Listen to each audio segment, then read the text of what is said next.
Yemen, a land of ancient history, towering mountains, arid deserts, and a rich cultural tapestry.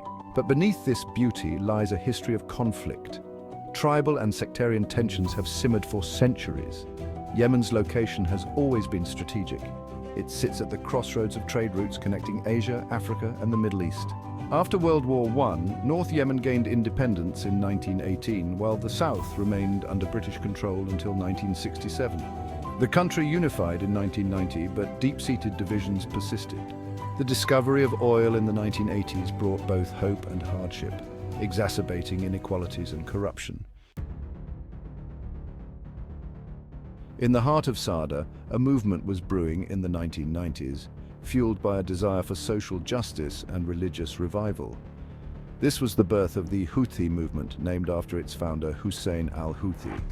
The Houthis, belonging to the Zaydi Shia sect, had long felt marginalized by the Yemeni government.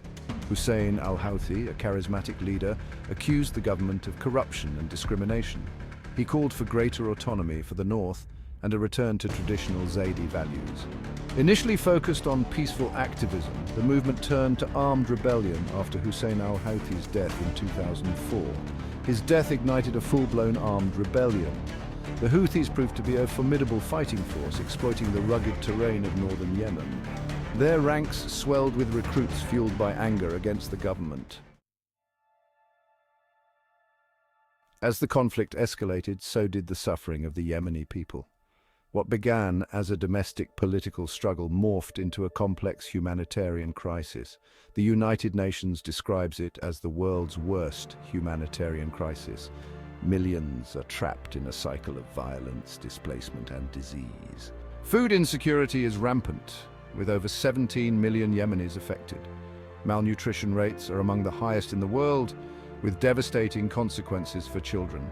The COVID-19 pandemic further exacerbated the crisis, pushing the healthcare system to the brink. Yemen has one of the lowest vaccination rates in the world, leaving its population vulnerable to outbreaks of preventable diseases. The situation is dire. International aid organizations are struggling to reach those in need, hampered by ongoing fighting and a lack of funding. The Yemen civil war is not simply a domestic conflict. It has drawn in regional and international actors, each with its own interests and agendas. The conflict escalated dramatically in 2015 when a Saudi-led coalition launched a military intervention. This coalition, backed by the UAE, aimed to restore the government of President Abdrabbu Mansour Hadi. Saudi Arabia, viewing the Houthis as an Iranian proxy, feared the rise of a hostile power on its southern border. The UAE has pursued its own strategic objectives, focusing on securing its interests in the south. Airstrikes by the coalition have caused significant civilian casualties and destruction of infrastructure. The conflict has become increasingly internationalized, complicating efforts to find a peaceful resolution. Despite numerous attempts to broker peace, a comprehensive solution to the Yemen civil war remains elusive. The United Nations has been actively involved in mediating between the warring parties. Several rounds of peace talks have been held, but they have often stalled or failed to produce concrete results. One of the main obstacles to peace is the lack of trust between the warring factions. The Houthis, having captured significant territory, are reluctant to relinquish their gains. The involvement of regional and international actors further complicates peace efforts. Their competing interests often undermine negotiations and prolong the conflict. As we enter 2024, the humanitarian situation in Yemen remains dire. Millions are still dependent on aid, and the threat of famine persists. While a comprehensive peace deal seems distant, there have been some glimmers of hope in recent months. A truce between the warring parties, brokered by the UN, came into effect in April 2022.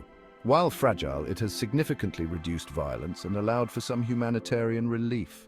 This truce offers a window of opportunity to build trust and work towards a more durable ceasefire.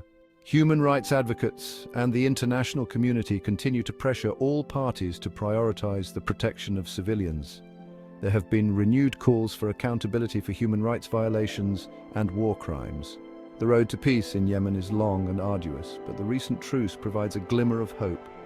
A sustainable solution will require a commitment to dialogue, compromise, and a genuine desire for peace from all parties involved.